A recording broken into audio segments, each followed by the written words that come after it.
Who was I? A flash of pale lightning cut through the ink-black clouds. Thunder roared like the wrath of a god, pouring heavy rain onto the muddy earth. In a rippling puddle, the reflection of a figure in a crimson opera robe shattered. I was that figure. I stumbled through the mud like a drunkard, my long sleeves fluttering in the gale. The rain washed the silt from my robe, revealing a red so deep it looked like fresh blood against the night. Shut up. Everyone shut up. I screamed. I'm about to remember. I'm almost there. I had a name. I knew I had a name that belonged only to me. My wet black hair hung over my brow, and my eyes were wide with a vacant, lost expression. I clutched my head with both hands, struggling to pull a single thread of thought from the chaos. My roar echoed down the empty street, only to be swallowed by the curtain of rain. My foot caught on a protruding stone. I slammed into the ground. A streak of bright red blood rolled down from my temple. I lay there, staring blankly at the mud, when a spark finally flickered in my clouded eyes. Chun-Ling. The name flashed through my mind. The moment I spoke those two words, a fragment of memory drifted out from the endless murmurs threatening to burst my skull. It merged with my weakened body. What is this? Did I transmute? I knit my brows, trying to digest the memories. My brain felt like it was being sliced open. I was Chun-Ling, 28 years old, an intern director at a theater in the capital. After a performance, I had been alone on stage, blocking out movements for the actors. Then, an earthquake hit. Something heavy crashed onto my head, and everything went black. I had probably been killed by a falling spotlight. But as I processed the memories of this new body, I realized something strange. This person was also named Chun-Ling. However, his understanding of the world was completely different from mine. The two sets of memories clashed, fighting for dominance. I felt like my head was going to explode. I took deep breaths and struggled to stand. My red robe was a mess of black mud and crimson stains.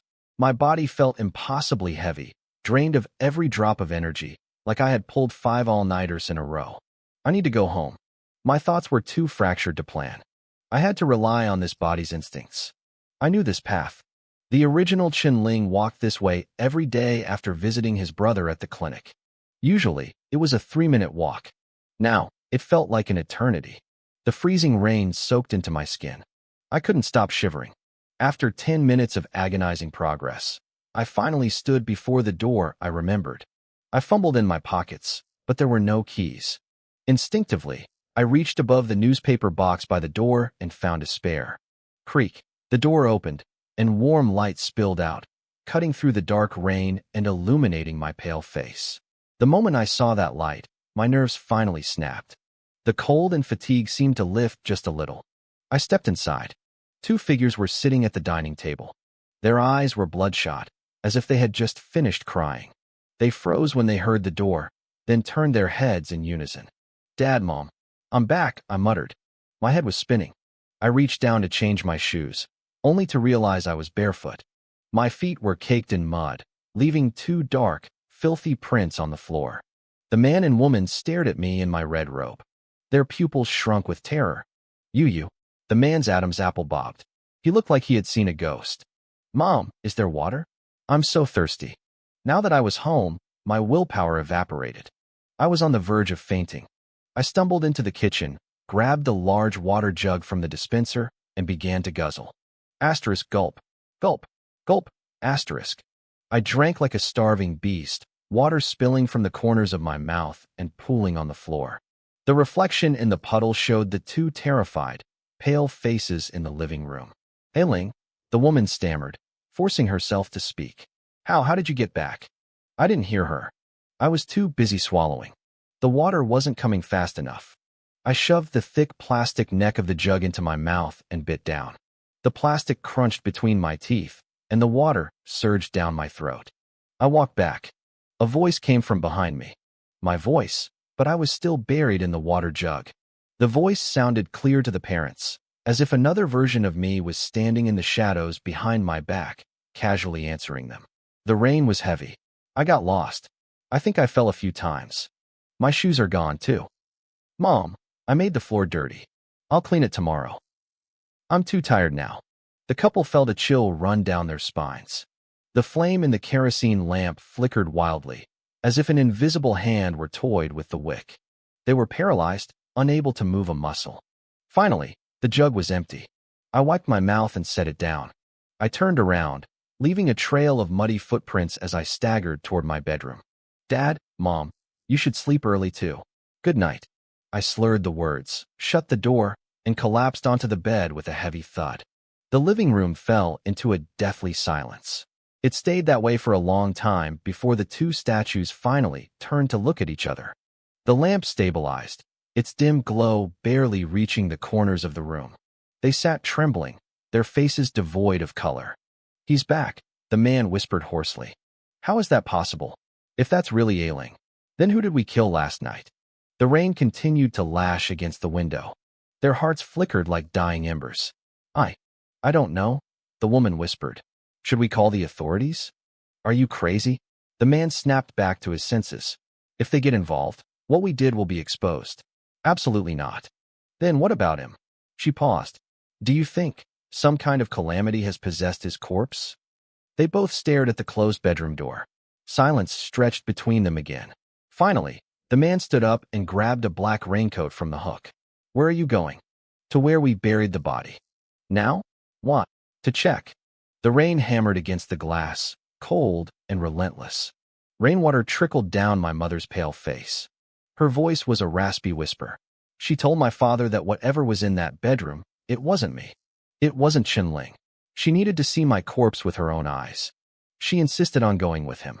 No one wanted to go out in a thunderstorm like this, but compared to being alone with the things sleeping in the next room, she chose the rain.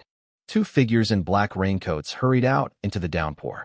Inside the bedroom, I was dead to the world. My eyelashes flickered. I was trapped in a nightmare. My consciousness kept sinking, falling into a bottomless pit. After what felt like forever, I hit something hard. Clang, clang, clang, clang. Dull, heavy thuds echoed through the dark. Then, beams of light pierced the shadows like arrows. They converged on me, illuminating my red robe.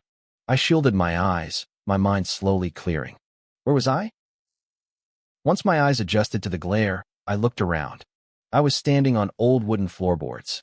Behind me, the light caught the edge of a massive black curtain. Beyond the circle of light, there was only endless, suffocating darkness. I froze.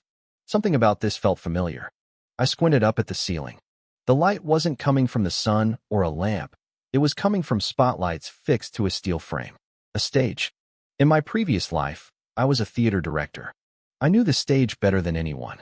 I had spent my final moments on one before a falling light fixture killed me. My first thought was that I had traveled back. But something was wrong. The lighting in my old theater was better than this. The curtains weren't black, and the floor wasn't this decayed. Was I dreaming? I took a tentative step. The old floorboards let out a piercing screech. As I moved toward the edge of the light, another beam followed me, cutting into the darkness. A follow spot. My heart skipped a beat. Who's there? I shouted. These lights were being operated. Unless this place had a fully automated tracking system, someone was watching me. And looking at how dilapidated this stage was, automation seemed impossible. Who's there? Is anyone there? My voice echoed back from the void, sounding eerie and cold. Suddenly, an electronic screen at the edge of the stage flickered to life. Usually, that's where a teleprompter would be to help actors with forgotten lines. But this screen displayed red characters. Audience expectation, 29%. In the bottom left corner, smaller text appeared. Do not let audience expectation fall below 20%, or the theater cannot guarantee the actor's physical safety. I stared at the screen, bewildered. Audience? What audience? Clack, clack, clack. The sound of switches flipping echoed again. The darkness in front of the stage retreated like a tide. Hundreds of wooden chairs rose in tiers, stretching into the distance. It was a massive auditorium. It made sense for a stage to have an audience, but what I saw made my skin crawl. The seats weren't empty. They were filled with humanoid shapes shrouded in shadow. Even with the lights on, I couldn't see their faces. They looked like incarnations of the abyss. The only things visible were their eyes, countless crimson pupils opening in the gloom. They sat perfectly still, watching me like a pack of cats cornering a mouse. Their gaze was hungry, greedy. My neck went cold. Whatever those things were, they weren't human. I forced myself to look away and bolted for the side of the stage. Usually, that's where the exits are. I just wanted to get away from those eyes. The spotlight locked onto my red figure as I ran. I reached the edge, but there was no exit. Just a blank, solid wall. I didn't believe it. I ran to the other side. Same thing. There were no exits. None at all. In the dim auditorium, those red eyes followed my every move, focused and intense. I was the star of the show, and they were captivated. The screen flashed. Audience expectation, 30%. Damn it. What kind of twisted nightmare was this? I pinched myself hard, hoping to wake up. I felt the pain, sharp and real, but the world didn't fade. Asterisk intermission is over. Please continue your performance. Asterisk. The text vanished, replaced by a crisp ringing sound from above. Ding-ling-ling. Before I could react, the world shattered into pieces. My consciousness blurred. Just before I blacked out, I saw the massive black curtain behind me slowly begin to draw open. I bolted upright in bed, gasping for air. My sheets were soaked with cold sweat. My chest heaved as I looked around the room. It was my bedroom. I was home. I wasn't on that stage. Just a dream, I whispered, trying to calm my racing heart. Just a hell of a dream. I got out of bed and walked into the living room. The rain had mostly stopped, but the sky was still a gloomy gray. I called out for my parents, but the house was silent. Maybe they had gone to work early. My stomach growled. That nightmare had drained me. I felt lightheaded and weak. I headed to the kitchen to find something to eat, but as I stepped inside, I tripped over something.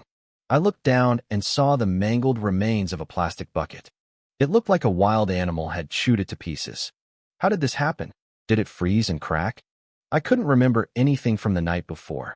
I sighed, tossed the broken bucket into a corner, and grabbed a rag to wipe up the spilled water. As I knelt, I froze. The puddle on the floor began to move. It was shifting on its own, as if an invisible figure was squatting right in front of me, using its fingertip to write in the water. The clear liquid turned a deep, visceral red. A line of twisted, eerie text formed on the floor. "We are watching you." My pupils shivered. I blinked, and the bloody words vanished. The floor was just wet again. A hallucination? I stood there, paralyzed. Those words were burned into my mind. I spun around, looking at the empty living room. For a second, I felt them again, countless invisible, red eyes staring at me from the shadows. It was the exact same feeling I had on that stage. I stood there like a statue, cold to the bone. I forced myself to take a deep breath. Maybe it was just exhaustion from staying up late to study for the law enforcer exam.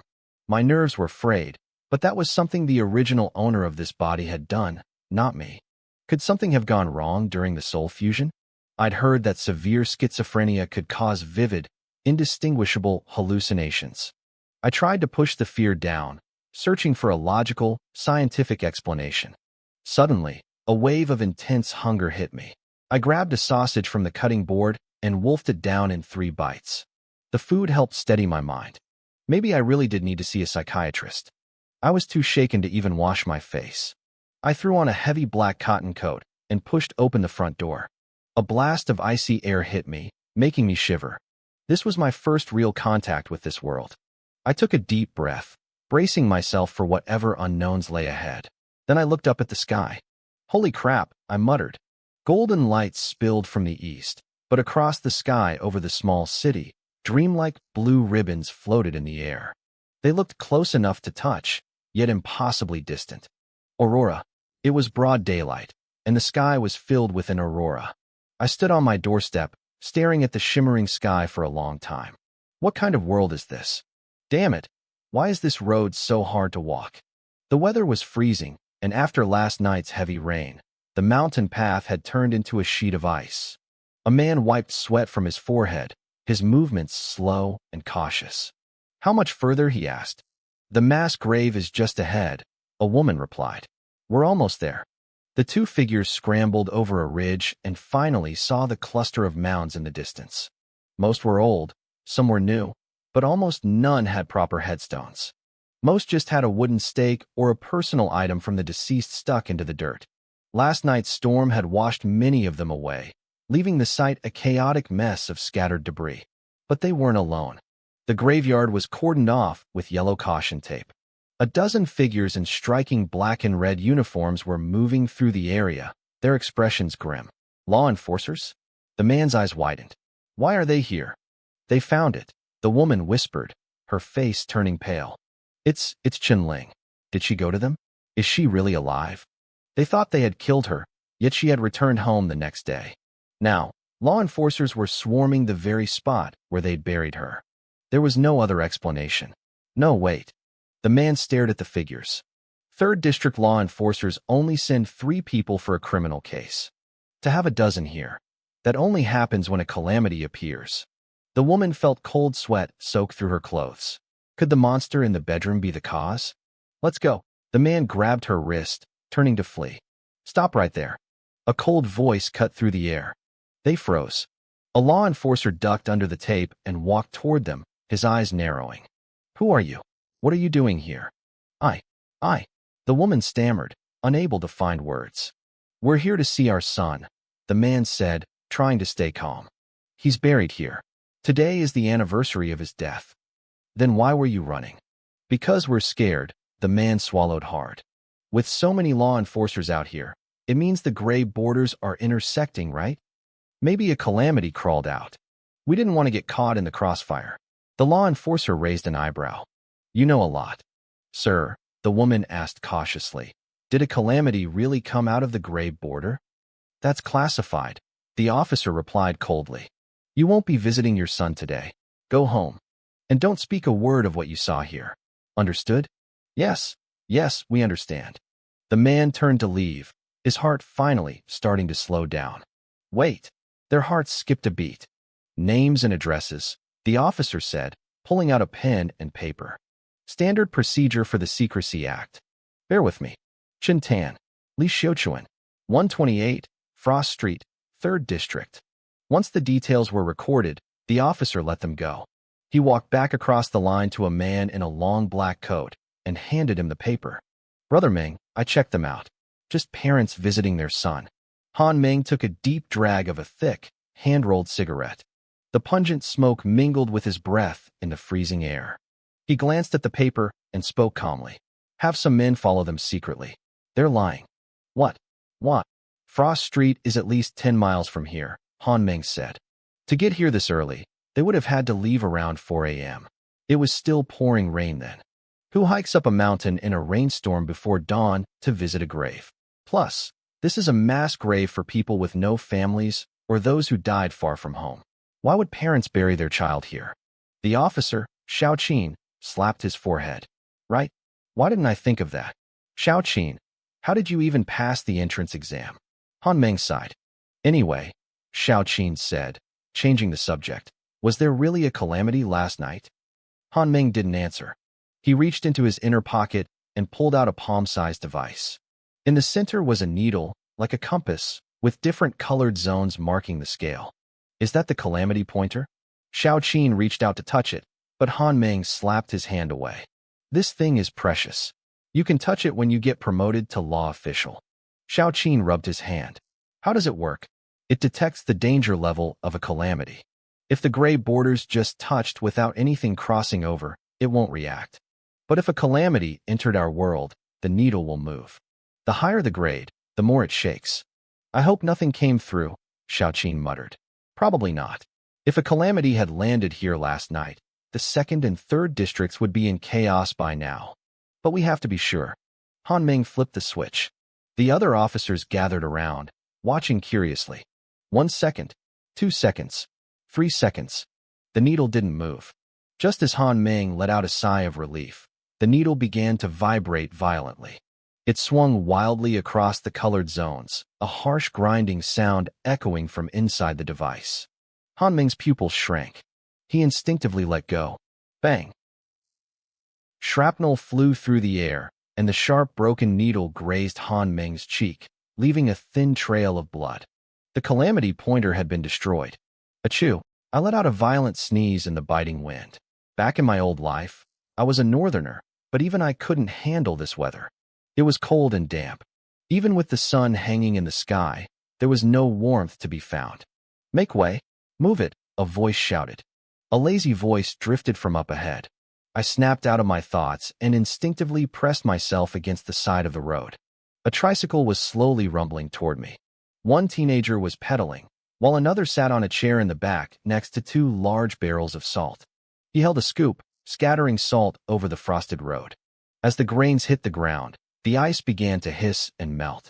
Yo, Chinling. The boy throwing the salt looked up and raised an eyebrow. Didn't expect to see our local college boy out here. Weren't you off taking the law official exam? Did you get cut? I looked at his face, and a memory surfaced. His name was Zhao Yi. We grew up on the same street, but he had been jealous of me since we were kids. Back in high school, my grades were good, and his mother constantly used me as a yardstick to shame him. He couldn't stand the sight of me. I passed the written part. Still have the combat test to go, I replied casually. Heh, well, good luck with that then. As he spoke, Zhao Yi scooped up a massive pile of salt and flung it hard. He didn't aim for the road. He aimed for me. A cloud of salt grains pelted my hair and my cotton robe. I didn't expect him to be that petty.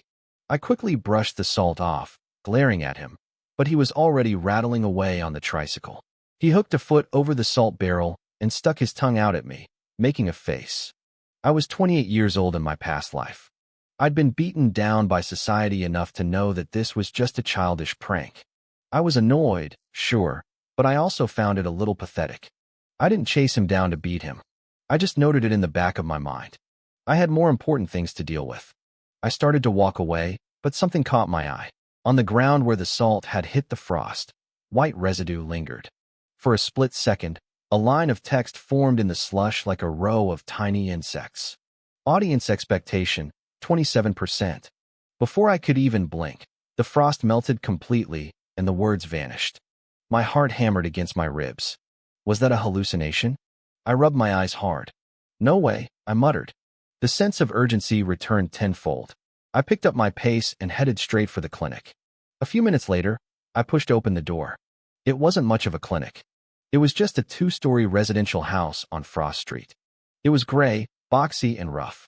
It reminded me of the old houses back in my rural hometown.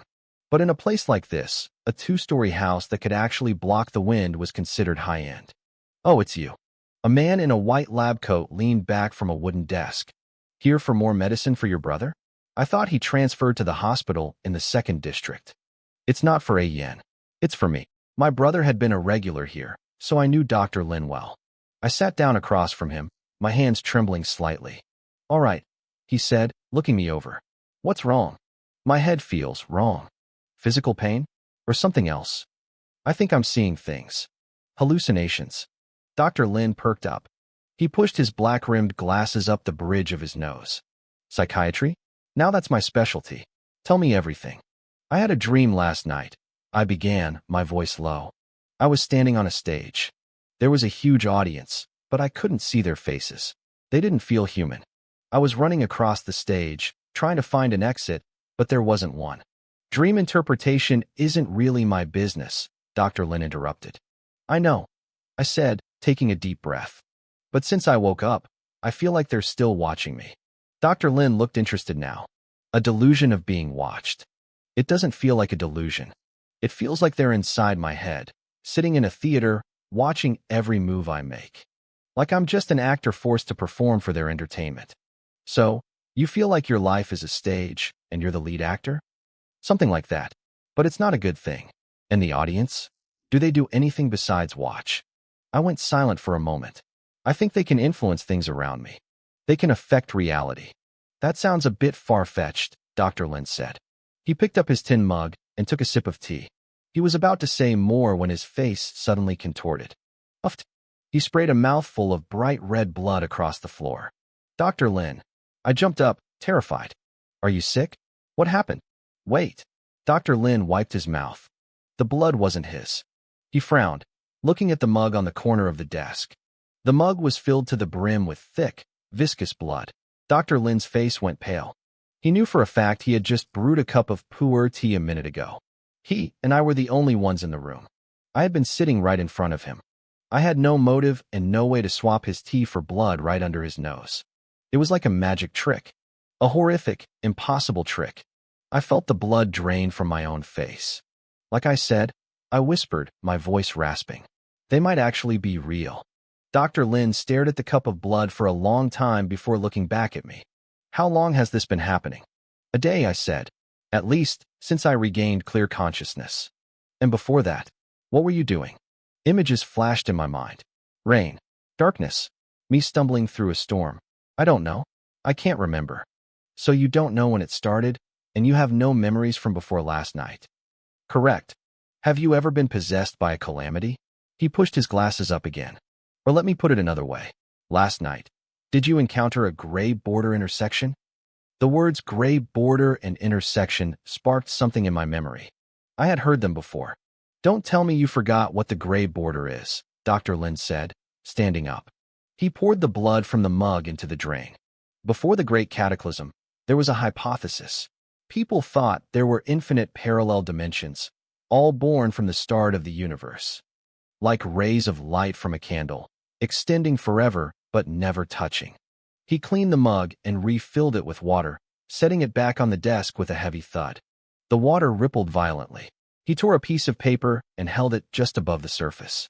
The waves splashed the paper, creating damp spots that slowly spread until the whole sheet was soaked. Everything changed when the crimson meteor struck.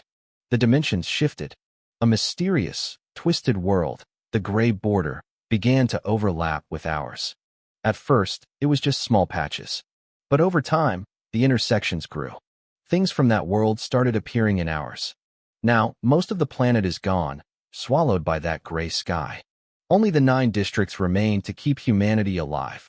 He looked me dead in the eye. When the gray border intersects with reality, logic breaks. Weird things happen. Monsters descend. We call them calamities.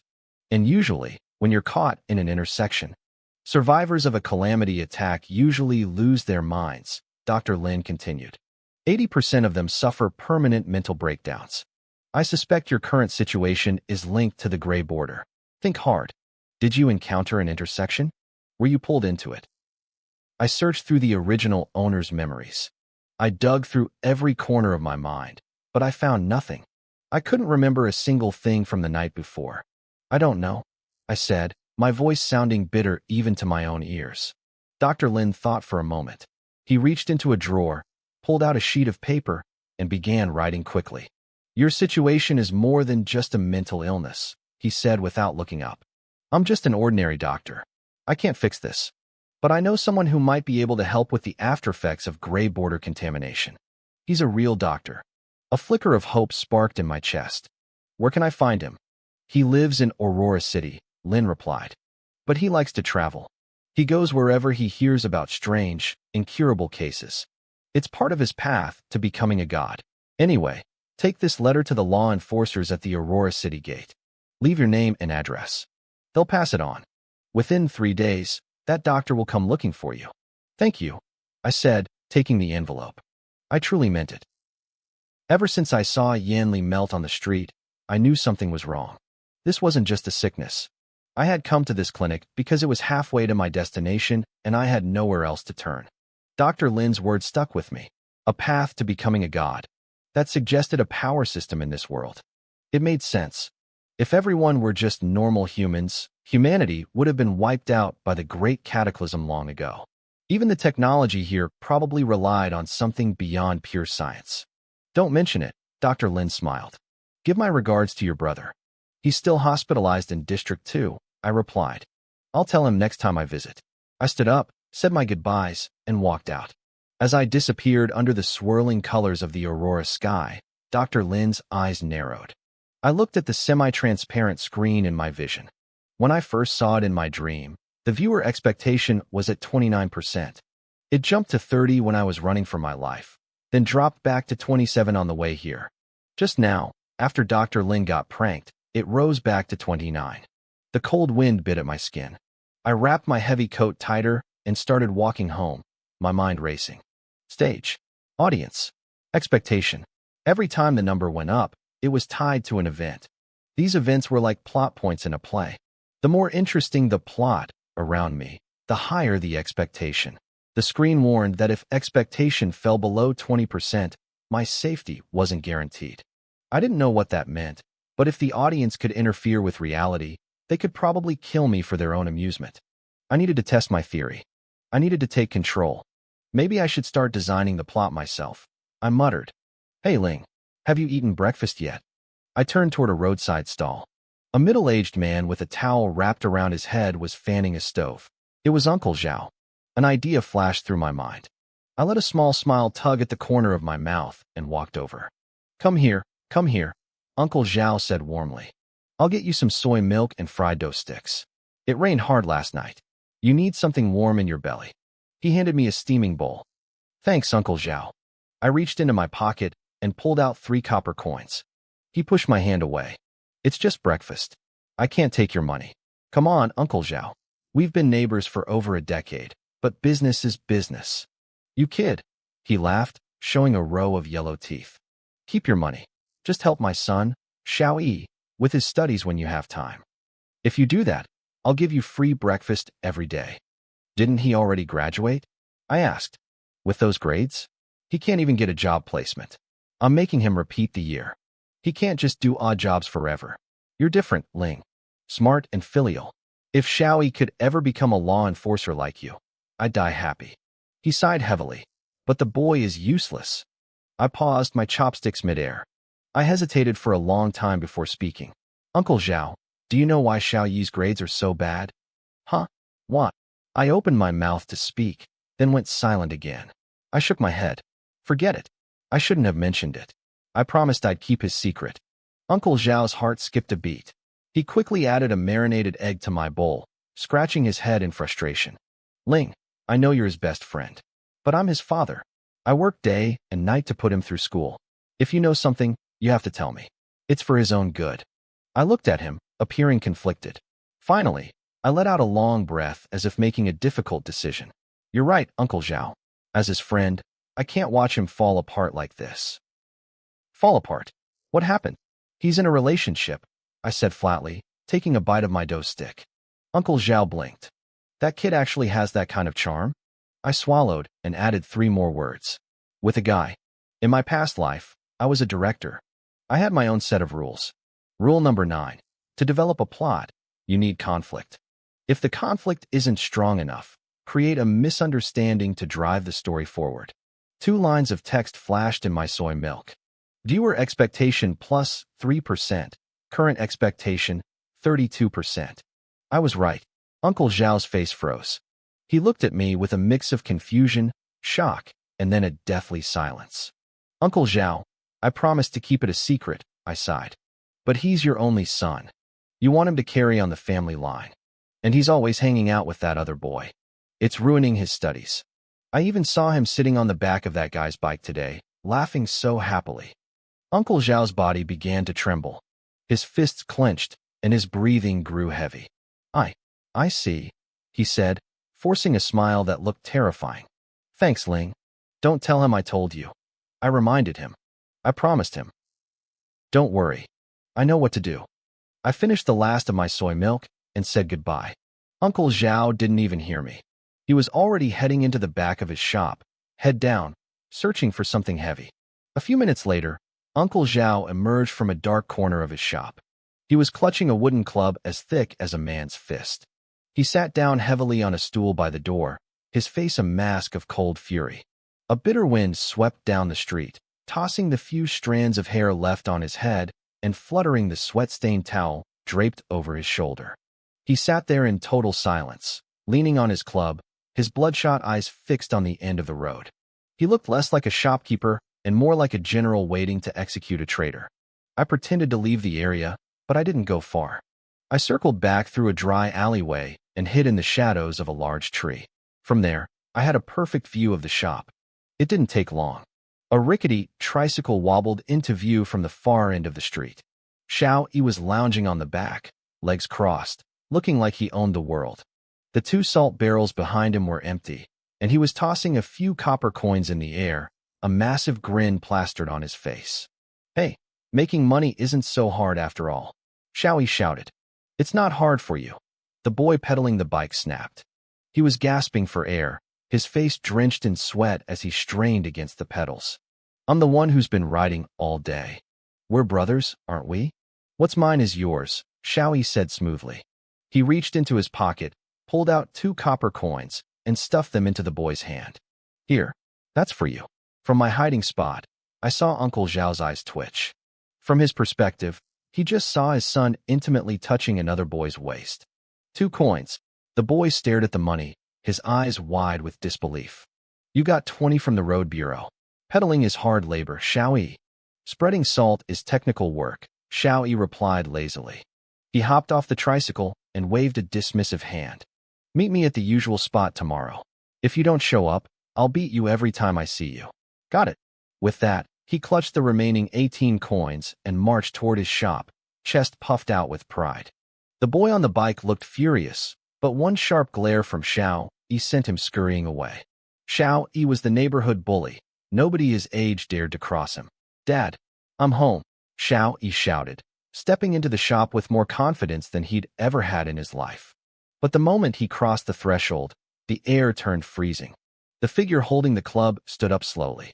The atmosphere hit rock bottom. Uncle Zhao's eyes locked onto his son like a predator. Dad? Xiaoyi stuttered, instinctively backing away when he saw the club. Is that him? Uncle Zhao pointed a shaking finger at the boy pedaling away in the distance. You little bastard. You won't study, and instead, you're doing this behind my back. If you wanted to date a girl, fine. But a man? Can a man give you children? Are you trying to end our family line? Uncle Zhao didn't wait for an answer. He lunged forward, swinging the club with wild abandonment. Xiaoyi let out a pathetic wail and started running for his life. The neighbors' ears perked up instantly. Within seconds, a crowd gathered, pointing and whispering as they watched the chase. I watched the numbers flicker in the air before me. Asterisk viewer expectation +1, +1, +1, asterisk. As Xiaoyi's screams echoed through the street, my score kept climbing. If I could see into that theater in my mind right now, I knew those shadow figures would be leaning forward, grinning at the chaos I'd created. The conflict was good, but it needed a climax. My eyes drifted to the boy on the tricycle, who was watching the scene in confusion. Xiao Lu, I whispered, stepping out of the shadows. The boy turned around. Brother Ling, you're here too. How much did Xiaoyi give you today? I asked. 2 coins, he spat, his face twisting with resentment. He promised we'd split it, then he threatened me. He's going to make me his slave again tomorrow. Do you want revenge? I looked him straight in the eye. Do you want him to never bully you again? Do you want him to be so afraid of you that he takes the long way home just to avoid you? The boy didn't hesitate. Yes. Then do exactly what I tell you. Back at the shop, Xiaoyi was exhausted. Dad, stop. I'm not into guys, he screamed, finally realizing what the accusation was. I swear, I like women. The covier the better. The crowd gasped. Uncle Zhao paused, his chest heaving. Then what's your deal with that boy on the bike? We're just friends. I swear. Is that the truth? It's the... Xiaoyi. A voice cut through the air. Xiao Lu burst through the crowd, tears streaming down his face. He sprinted toward Xiaoyi and threw his arms around him, shielding him with his own body. He turned his back to Uncle Zhao's club and sobbed. If you're going to hit him, hit me instead. Don't hurt my Xiaoyi. The entire street went silent. You could have heard a pin drop. Viewer expectation +2, +2, +2. The screams didn't stop for the rest of the afternoon. As the architect of the disaster, I sat quietly under the tree, chin resting on my hand, watching the drama unfold like any other bystander. I watched my score carefully. At first, the beating caused it to spike, but eventually, it leveled off at 48%. Then, it dipped to 47. The audience was getting bored. Are these viewers just looking for cheap thrills? I wondered. The experiment was a success, but the realization was grim. My survival depended on my ability to manufacture drama. If life stayed peaceful, I would die. If I wanted to live, I had to be a villain, a puppet master pulling strings to keep an invisible audience entertained. I felt a weight in my chest. I couldn't keep this up forever. My only hope was the doctor in Aurora City that Dr. Lin had mentioned. Maybe he could cure whatever contamination was forcing me to live this way.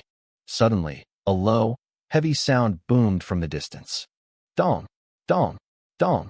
3 bell tolls echoed through the sky, vibrating in my very bones. The crowd's faces turned pale instantly. Even Uncle Zhao stopped swinging his club, looking toward the horizon in horror. 3 tolls of the calamity bell, an old man whispered, his voice trembling. That's impossible. The calamity bell was the warning signal from the enforcers. It meant they had detected a crossover, a breach where the gray border was bleeding into our reality. Something was invading. They said Aurora was safe, someone muttered. We haven't had an invasion in 10 years. Where is this calamity now? Someone shouted, panic lacing their voice. I don't know.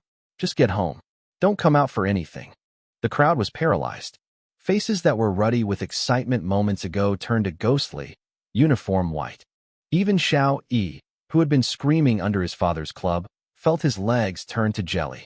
He collapsed onto the dirt, trembling. Then, the ground began to vibrate. I turned toward the end of the street. A dozen horses were thundering toward us, their hooves kicking up clouds of dust. The riders wore sharp black and red uniforms, enforcers. They had pistols strapped to their hips, and their expressions were grim enough to freeze your blood. A high-risk calamity has been detected, one enforcer barked, his voice amplified to reach every corner of District 3. The entire sector is under total lockdown. No one enters, no one leaves. The horses didn't slow down. The lead rider scanned the crowd with eyes like flint. Watch for suspicious signs, he continued. Roads or buildings appearing out of nowhere. Strange creatures. Or even humans acting unnaturally. If you see anything, report to the enforcers immediately. Everyone must cooperate. The warning echoed alongside the fading resonance of the calamity bell. A heavy, suffocating tension settled over the street. The show was over. No one cared about gossip or family drama anymore. People scrambled, tripping over themselves to get inside. Uncle Zhao didn't even say another word. He just grabbed Xiao Yi by the collar and dragged him into their house like a sack of grain. I stood alone under the tree, watching the chaos. I needed to get home, too. But as I turned to leave, 2 lines of text flashed in my vision, hovering over the piles of fallen leaves. Viewer expectation plus 18%, current expectation 65%. I froze. My heart skipped a beat. A massive spike? Just because the enforcers showed up? A terrifying thought clawed its way into my mind. They aren't just looking for a calamity, I realized. The audience thinks they're coming for me. Meanwhile, at the District 3 Enforcer headquarters, the atmosphere was even heavier. Dim sunlight filtered through the glass dome, casting colorful but cold light across the hall. A massive black flag hung in the center, embroidered with 2 overlapping 6-pointed stars that shone like distant suns. A row of enforcers stood at attention, their backs straight as iron bars. They were waiting. The heavy doors groaned open, and 5 men in long black trench coats walked in.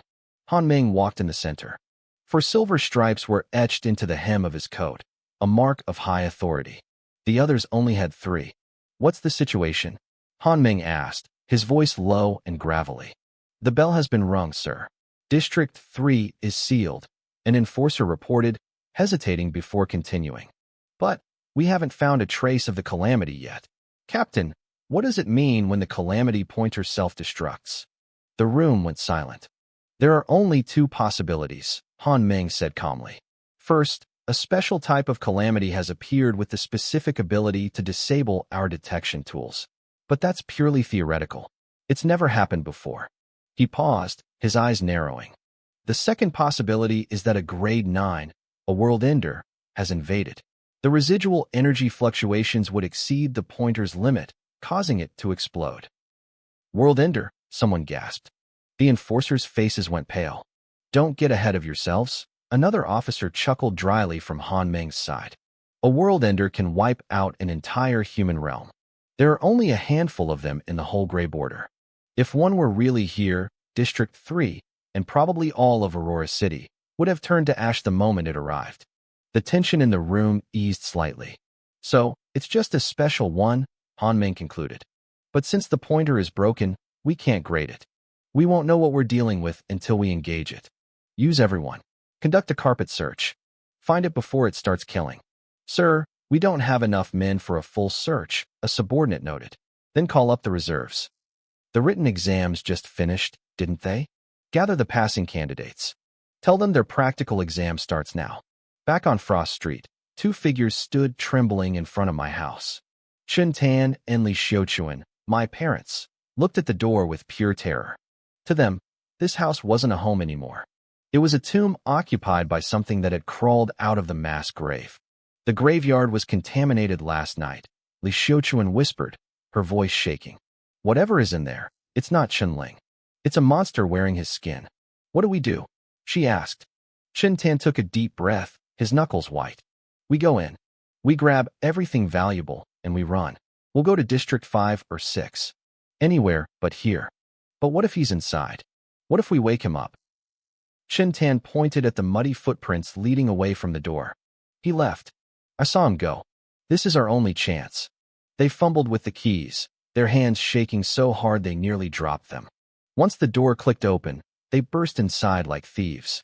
They didn't pack clothes or memories. They went straight for the coins and valuables. I'll take the bedroom. You take the living room.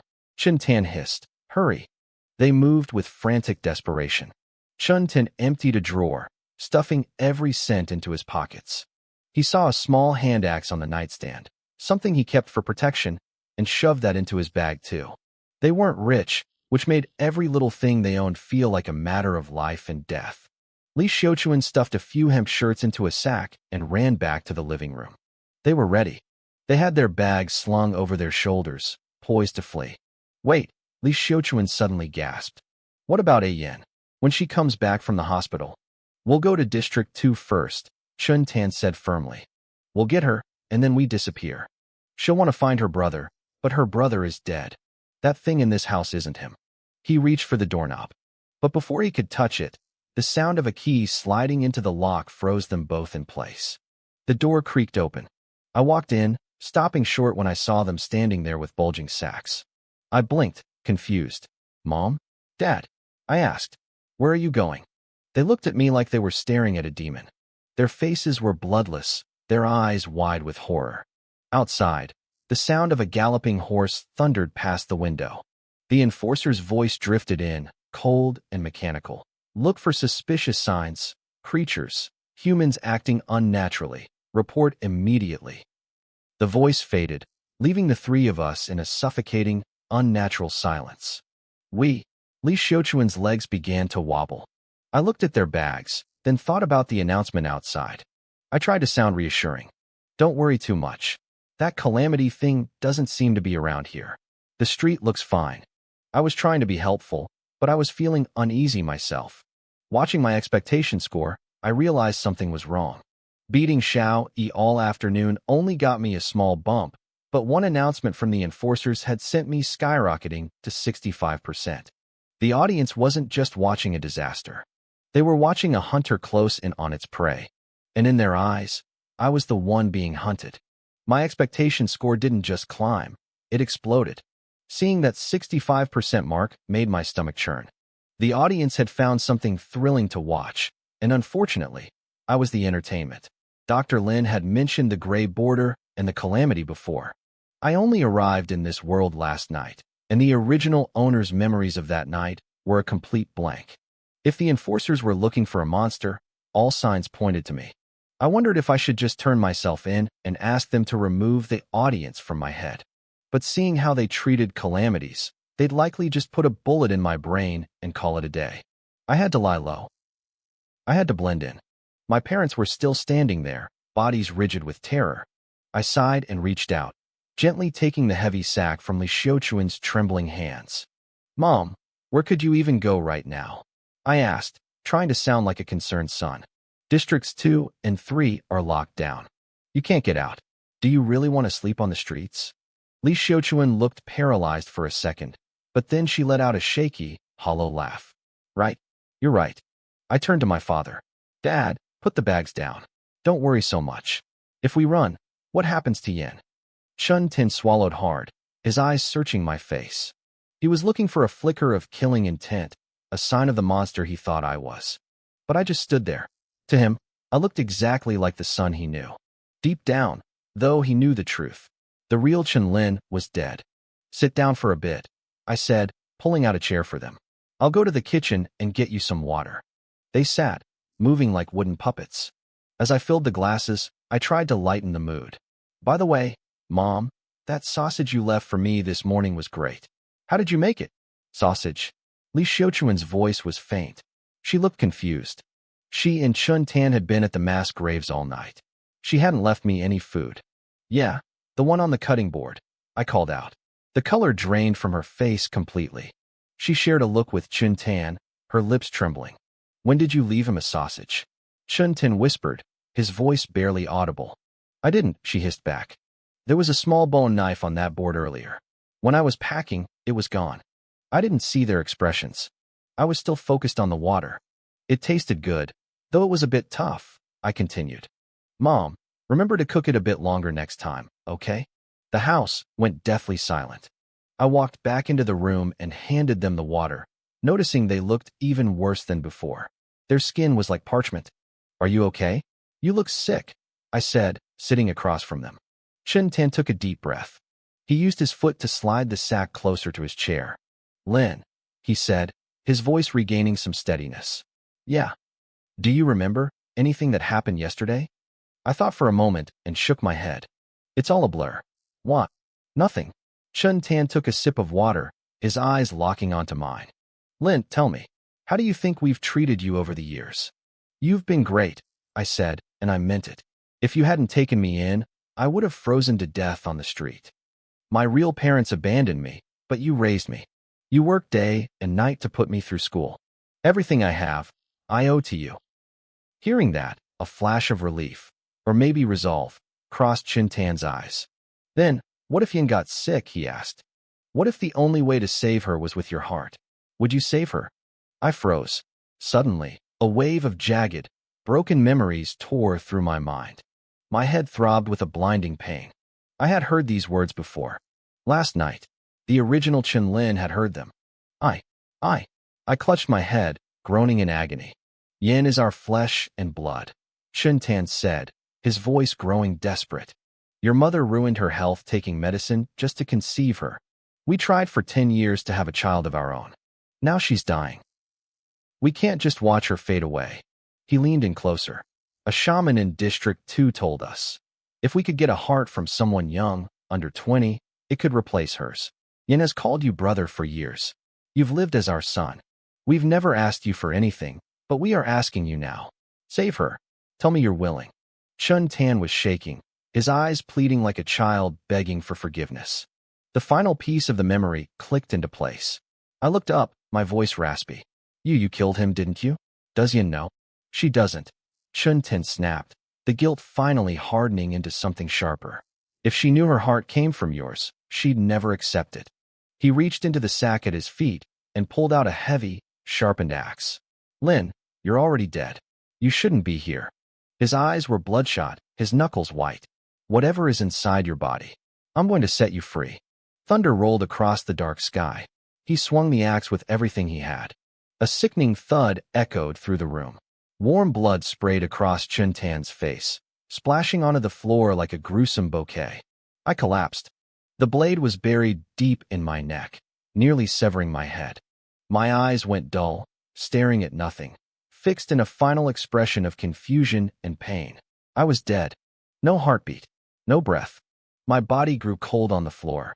Chun Tan stood over me, gasping for air, his clothes soaked in sweat. Is he dead? Li Xiuquan whispered from her chair, her voice cracking. Dead, Chun Tan grunted. What about the calamity? I don't know. Li Xiuquan stared at my corpse. Do you think maybe he wasn't a monster? Maybe God gave us a second chance to make things right. Chun Tan let out a bitter, hollow laugh. If that was a second chance, then we're definitely going to hell. He stood there for a long time, staring at the pool of blood. Then, he walked into the kitchen and grabbed a cleaver. What are you doing? Li Xiuquan cried. I'm opening him up, Chun Tan said, his voice dead. I need to see if the heart is there. I need to know if I just killed a monster, or if I killed our salvation. He knelt beside my body and began to cut. Li Xiuquan turned away, stumbling into the kitchen to vomit. A few minutes later, he stood up. Well, she gasped, wiping her mouth. Chun Tan looked down at the hollow cavity of my chest. It's empty. Chun Tan let out a long breath, looking like a man who had finally shed a heavy burden. He has no heart, he muttered, his voice trembling. No heart at all. Then how was he moving? Li Xiuquan asked, her eyes wide with terror. I don't know, Chintan replied. He paused, staring at my mangled remains. Whatever he was, he's dead now. What do we do with the body? Hide it in the cellar. There are enforcers everywhere outside.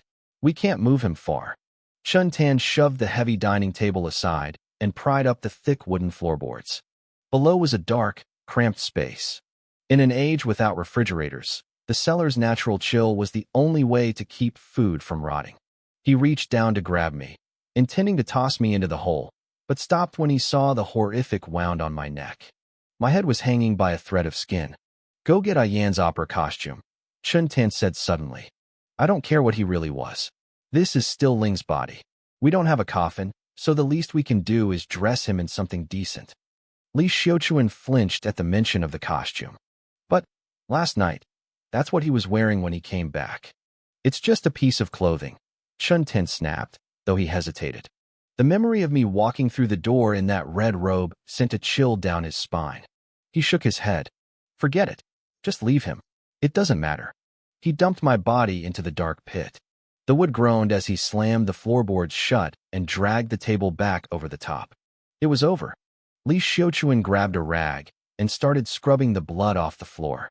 She looked like she was going to vomit again, but she kept her head down, rubbing at the crimson stains. Asterisk knock. Knock. Knock. Asterisk. The sudden, sharp sound made Li Xiuquan's heart skip a beat. She froze, looking at Chintan with pure panic. Someone's here, she hissed. Ignore it, Chintan whispered back. Pretend no one is home. They stood perfectly still in the middle of the living room, holding their breath. The knocking didn't stop. It grew louder, more rhythmic, and more violent. Then, a deep, muffled voice drifted through the door. Enforcers, open up immediately. The color drained from their faces. Chintan hesitated, then gave his wife a sharp look. He quickly grabbed a clean shirt, fumbling with the buttons as he hurried to the door. He cracked it open just enough to slip outside, slamming it shut behind him. Officers, he said, forcing a nervous smile. How can I help you? A light rain began to fall from the leaden sky. Two men in black and red uniforms stood on the porch, their expressions grim. We've been knocking for a while. Why didn't you open the door? I was sleeping, Chintan lied, gesturing to his half-buttoned shirt. Took me a second to get dressed. One of the enforcers glanced at his messy clothes and relaxed slightly. Is this Chun Ling's residence? Yes. Where is he? He went out this morning. He hasn't come back yet. The enforcer pulled a document from his coat. When he returns, give him this. Districts 2 and 3 are under total lockdown. We are calling up all registered scholars to serve as reserve enforcers.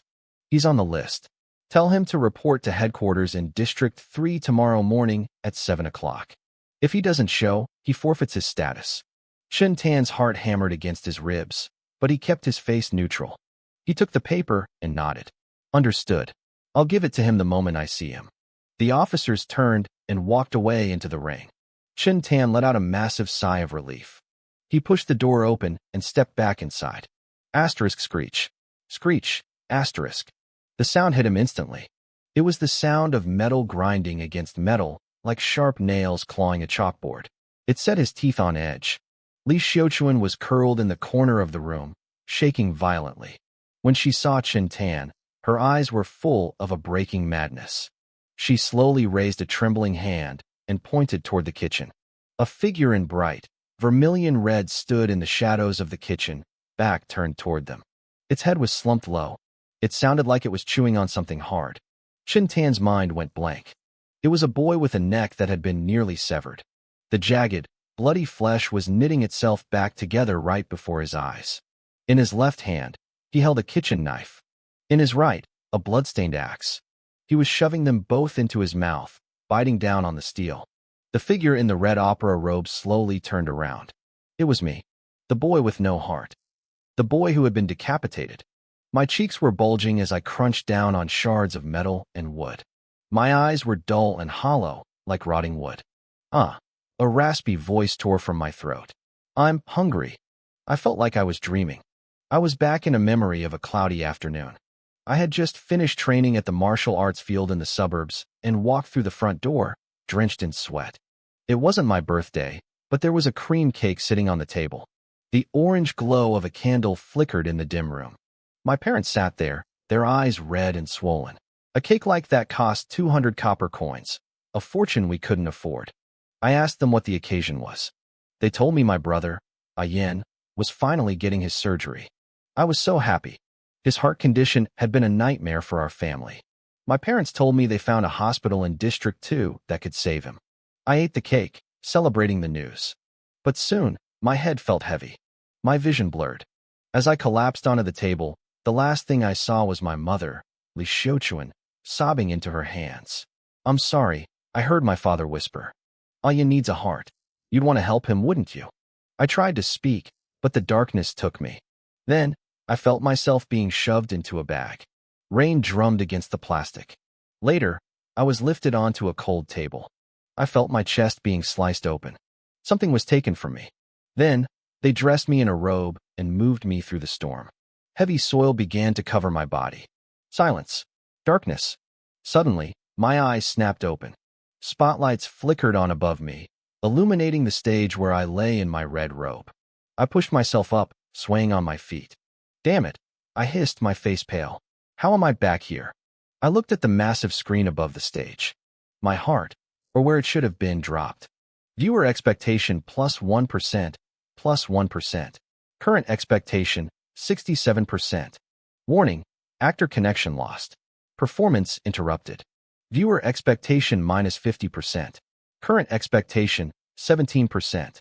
Warning, audience is intervening in the performance. Back in the house, Chun Tin swallowed hard. How? How is this possible?" he rasped. "No heart. Head nearly gone. How is he moving?" He pointed at me, his voice rising in a scream. "And where did that robe come from? We didn't put it on him." "I don't know," Li Xiuquan wailed, her mind snapping. "He crawled out of the ground, wearing it. It's the one we used to cover him last night. He's a ghost. He's come back for our lives." "Shut up. There's no such thing as ghost." Chun Tan's legs were shaking, but he forced himself to move. He grabbed a heavy cleaver from the counter. He had killed me twice already.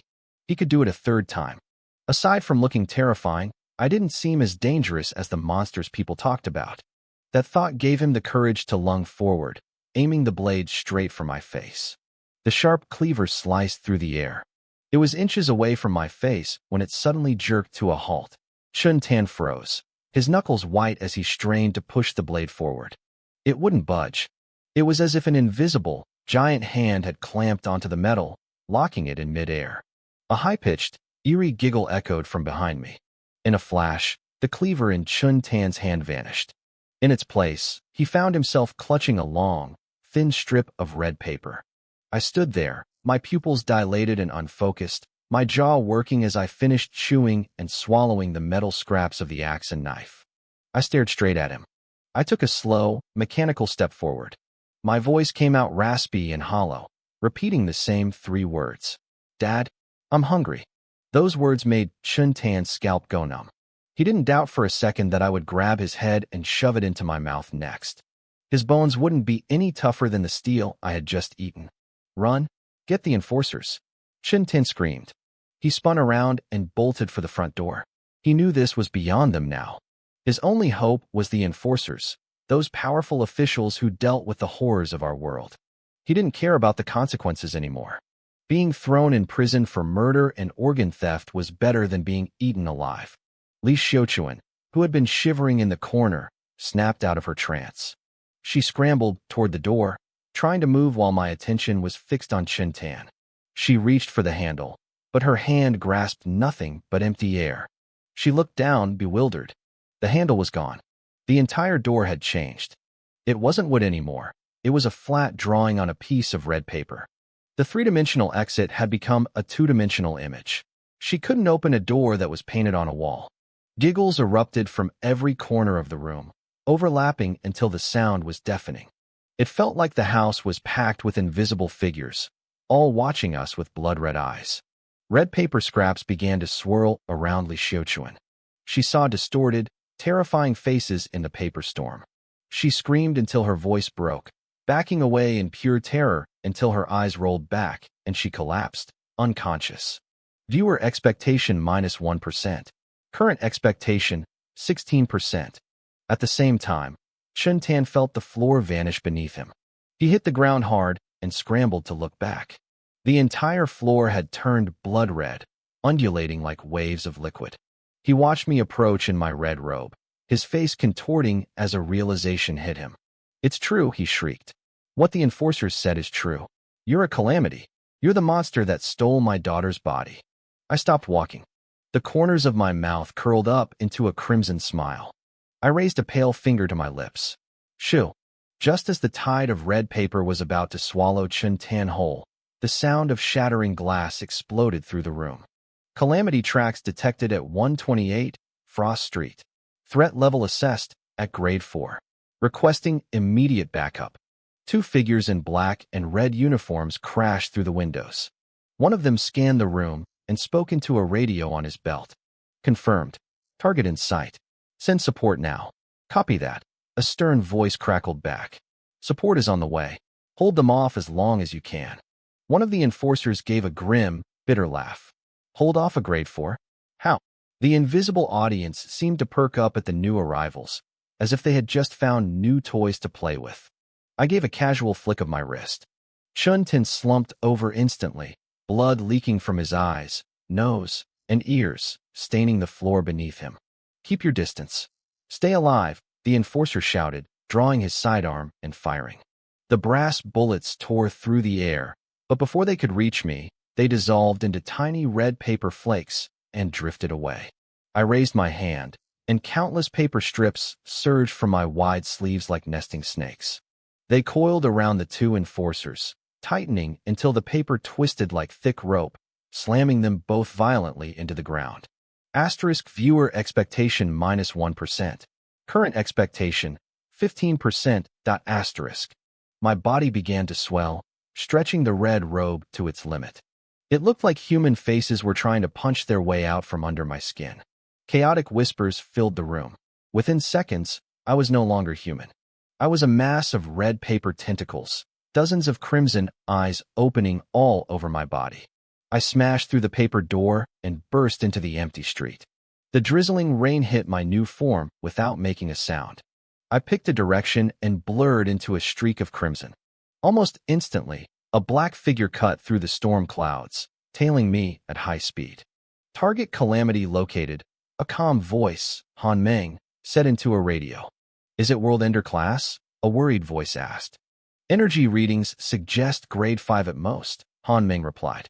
"The sensors must have miscalculated the strength last night. Grade 5 is still dangerous. I'm engaging." Han Meng didn't say another word. She tracked my red trail to the edge of the 3rd district, where the city met the wasteland. She dropped from the sky like a cannonball. The impact sent a shock wave through the dirt, kicking up a massive cloud of dust and forcing me to stop. My paper tentacles lashed out in the wind, every single eye turning toward the crater. A woman stepped out of the dust, calmly lighting a thick cigarette. The silver patterns on her black coat glowed faintly. An invisible field, like a gentle breeze, expanded from her, trapping me inside. "I am Han Meng, chief of the 3rd District Enforcers," she said, holding her cigarette in one hand and drawing a matte black pistol with the other. She clicked the safety off. The sand and stones within her field began to vibrate, a deadly intent locking onto my form. She leaned in, her voice carrying a strange, rhythmic power. "I stand for the justice of human civilization.